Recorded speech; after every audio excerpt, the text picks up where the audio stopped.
Hello, fellow travelers along the path of the beam. It's your boy Jeff. And for the first time in a very long while, this is a Stephen King reading project video. So, disclaimer time. If you're here looking for music, records, whatnot, you won't find it in this video. This is another episode in my very irregular series of me reading and talking about the books of Stephen King. Rereading, actually, for the most part. Although this year, we're going to be getting two new books from Mr. King. One that's supposed to come out in about a month, called Later, which is a part of the Hard Case Crime series of books. This is his third book that he's written for Hard Case, and looking forward to it, of course.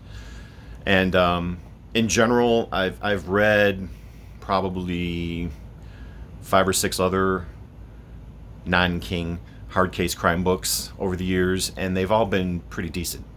It's a line that I think they're still around, that either reprints older crime pulp paperback novels from the 50s and 60s and 70s, and of course, and then they also publish new works of crime. It's a crime line. So looking forward to getting Later. And then I just heard the other day that in August, the beginning of August, we're supposed to get another novel from King called Billy Summers, which seems to be continuing along the crime vein. I know he's been writing a lot in that genre recently over the years. So, I'm always glad to get more new books from King, and the guy just keeps on going, and he's like the Energizer Bunny. He just keeps on putting them out. So I'm more than happy, especially the guy's in his mid 70s now, so early 70s. So every new book that comes out is extra cherished. But for the purposes of this video, we are traveling along the path of the beam with the Dark Tower. It's been a while since I made my last video, and I started talking about the Dark Tower saga. I showed the first book in that last video, and here I've got the next 3. I've got volumes 2, 3, and 4 to talk about, so I'm not sure how long this is going to go. We're going to try and just roll along with it as we go. So I decided to pick up these books in hardcover. Finding originals of these in hardcover is very difficult and very, very expensive. But a couple of years ago, they were reissued as hardcovers. And actually, 2 of the 3 books are issued like this. These are actually library binding copies of the books, so they don't require a plastic book cover on them. That it's printed right into the cover itself, and it's a very sturdy, very durable copy. So I love it, and it's the entire book. Of course, nothing was changed from it, like King made updates in the first Gunslinger. So this second volume, called The Drawing of the Three, is really where the story starts picking up steam. The first volume was just a collected edition of the first 5 stories that he wrote that were printed in the Magazine of Fantasy and Science Fiction. And things really start picking up here. This is like the first novel-ish length book of the Dark Tower that he wrote. So I don't know how much to go over in terms of what happens or what I think. So we're just gonna kind of cover the highlights here. This is where Roland finds his new quartet, which is what the title refers to, The Drawing of the Three. So Roland's on a beach, which is where it was left off in book 1. Finds they're called lobstrosities that come out of the ocean every evening, And Roland had the misfortune of passing out from, lack of food and water on the beach one night. And he wakes up to find himself surrounded by these things, and one of them zips off the first two fingers of his right hand and took off one of his toes, too. Of course, Roland was able to get away, and, he was able to use his left hand to shoot some of the lobstrosities, but of course, some of his bullets got wet, so he was down on how much he could shoot, because once the cartridges got wet, they just wouldn't fire. So he was severely limited with that, and of course, having to deal with missing fingers and infection, it really started taking a toll on Roland. So it really put a hindrance on him getting his quartet together, which he did through these doors that appeared floating on the beach. So Roland would open the door, he would go through, and that door would automatically put him inside the mind of the person that was going to be in his quartet. The first person being Eddie Dean, who was he was a drug mule on an airplane, where Roland, enters his mind, and it was their first meeting. And then things progress from there. But of course, Eddie is addicted to drugs, which is something that has to be dealt with. And, the whole situation with him following Roland back through the door onto the beach in Roland's world ends with a huge gunfight at the drug dealer's offices. So it's a pretty good scene. And it's kind of where Eddie gets the first inkling that he might be good at being a gunslinger. The second door takes Roland through into the mind of Odetta Holmes, who had the famous split personality of Detta Walker. So he's struggling with that. They actually end up dragging her through the door, he and Eddie, and dealing with Odetta flipping over to Detta leads into some trouble for the two of them. And then, of course, at the end of the book, her personalities merge, and she becomes Susanna, who contains facets of both Odetta and Detta. And she also becomes a gunslinger. And then the third door goes to Jake. He becomes the third member of the quartet. And all of these things, I'm just giving you the quick version. This is a very long book. So the main events end up with Roland and the three of them together on the beach, and they begin their journey to the Dark Tower. So this book, it did kind of drag a little bit after a while, especially through the Jake portion, because that's where he finds the rose, in New York City in 1977, I think. He finds the rose in the construction yard, which is supposedly the Dark Tower itself, in that world, in Jake's world. So, it's going to get confusing for those who haven't read it. But it did get kind of draggy. With anything else, I think King could have edited this down a little bit, because this wasn't the longest book of the Dark Tower series, but they do get progressively longer as you go. This one was 459 pages. I was able to get through it pretty well, but there were parts that I could have done without. Leading into one of my favorite volumes of the Dark Tower, if not my very favorite, which is volume 3, called The Wastelands. And this cover has absolutely nothing to do with Blaine the Mono.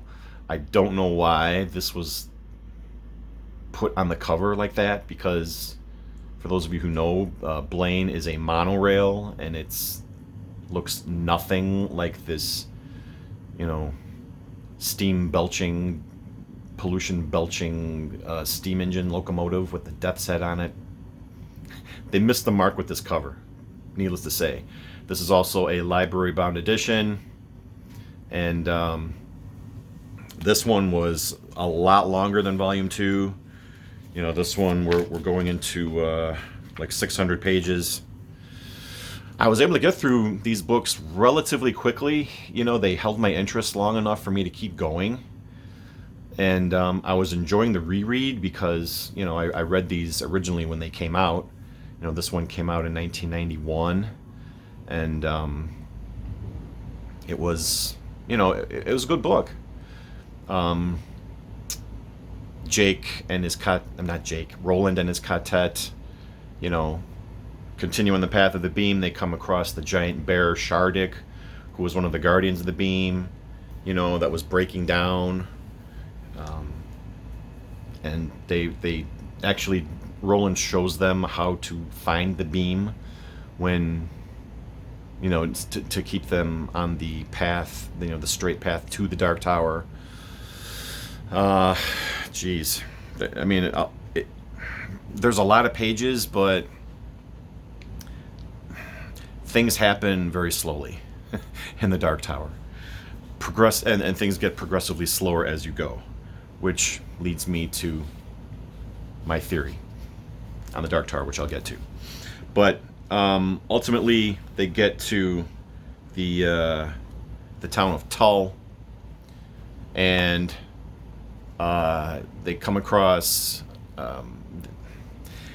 It was something that I kind of wish King left out, but they run into the TikTok man, and Jake ends up getting kidnapped, and you know, a lot of time was spent, instead of exploring the town of Tull, a lot of time was spent looking for Jake and dealing with the TikTok man. Ultimately, they end up getting on Blaine the Mono at the end of this book, and Blaine is he's part of a sentient computer, you know, like an AI, and he takes the four of them, you know, on the monorail as far as it'll go, you know, across Midworld, and a lot of what they see, you know, King just mentions in passing, but could have easily been, you know, short story material for maybe other authors if they ever did a companion series to this, which I know they never will. But the price for Blaine taking them on the monorail is that they had to play a riddle game. They had to try to stump Blaine.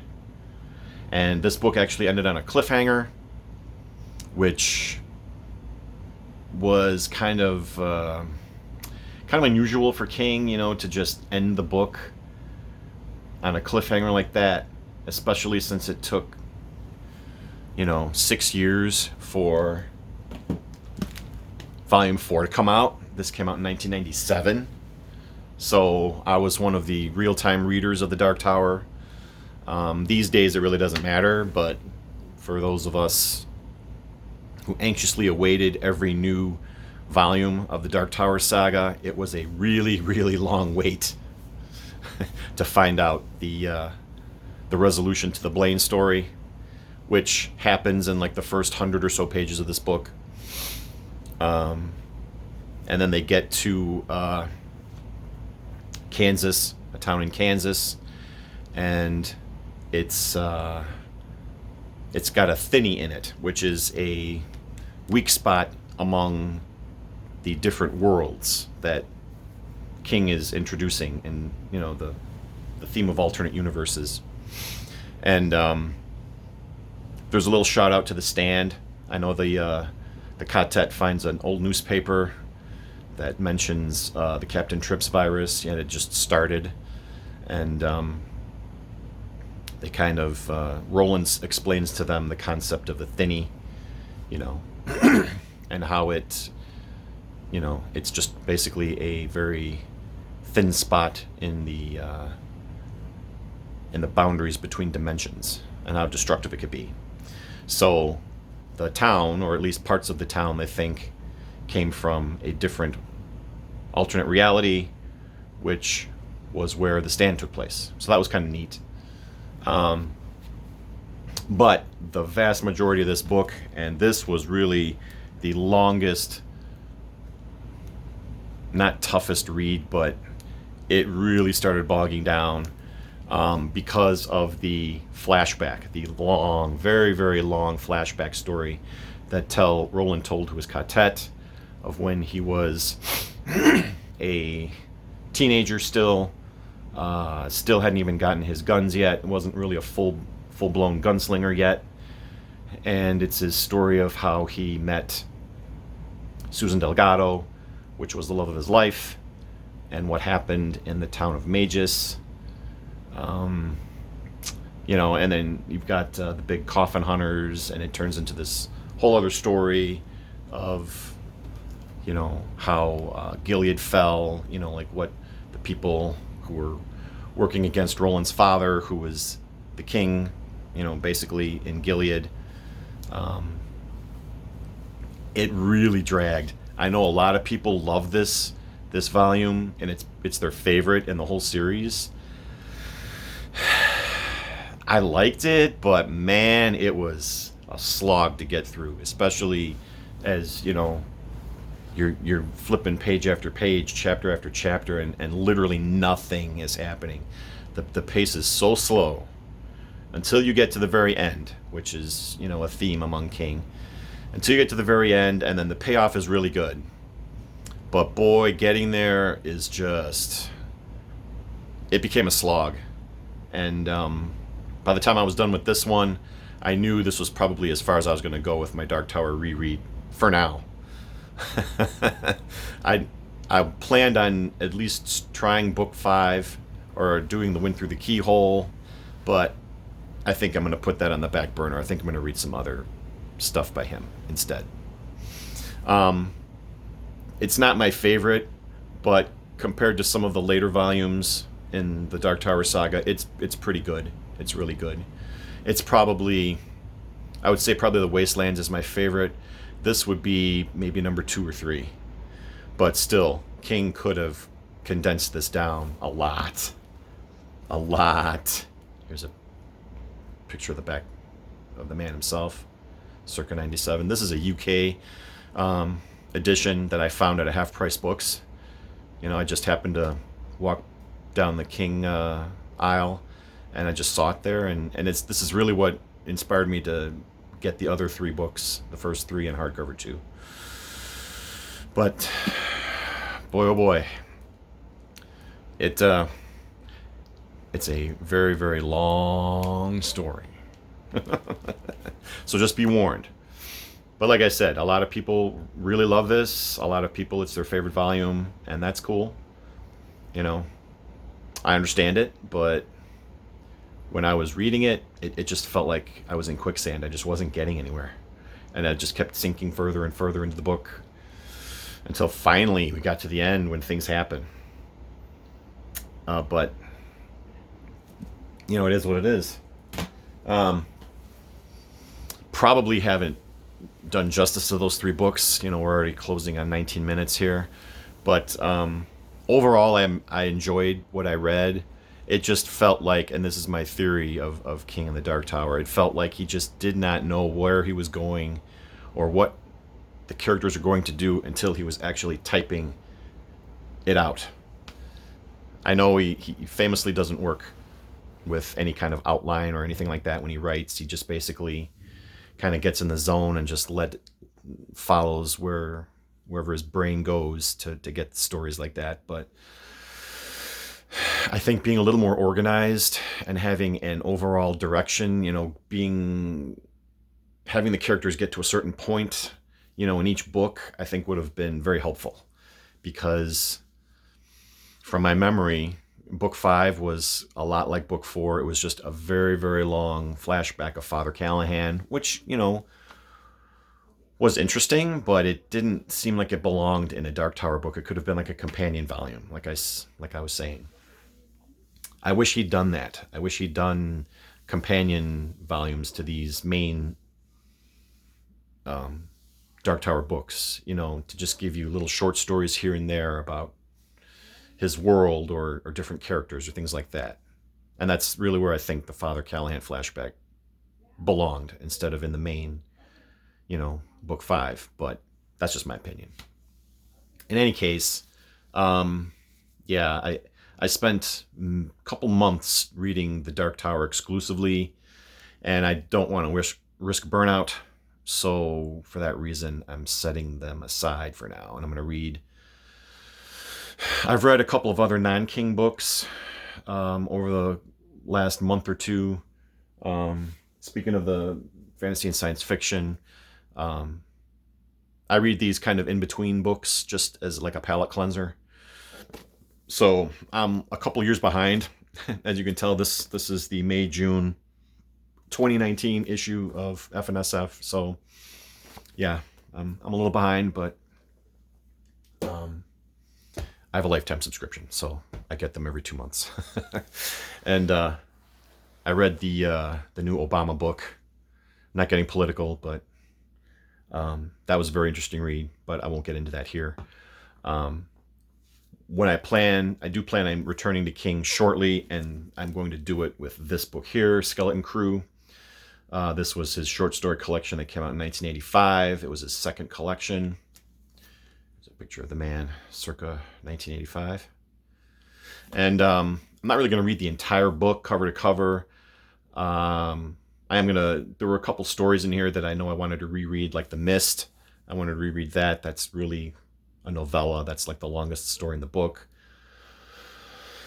The Raft, which I know was another gruesome Creepshow style type of short story. The Jaunt, which was a rare foray into sci-fi for King. You know, there's a couple stories in here that I know I want to reread, but I'm not going to do the entire book. Again, this is almost like a palate cleanser for King, just reading some shorter things before diving into another novel, which I'm thinking might be either The Green Mile or The Tommyknockers. I think those are the two that I know I want to reread at some point. So it might be one of those two. Yeah, the 70s and 80s. Well, I've reread all of his 70s books, and I've done like almost half of the 80s. So beyond that, I don't really know how much further I'm going to go with the rereads. But we'll see. We'll see how inspired I get. But for now, this will be my next foray into King territory. So with my next video, I will be talking about selected stories from Skeleton Crew. Okay, with all that done, that's it. So thank you all for watching. Again, I enjoyed the Dark Tower. It was a pleasant return, you know, and it was a great refresher because a lot of the stuff I'd forgotten, you know, in the 30 years since I first read, you know, these books. So it was nice to revisit for, you know, good reasons and bad. And it was a good reminder of how great Stephen King is as a writer, because some of his best writing is in the Dark Tower. But not all of it is great, as I've said. So, like I said, thank you for watching. It's your boy Jeff, and yeah, Stephen King rules. I'll see you next time.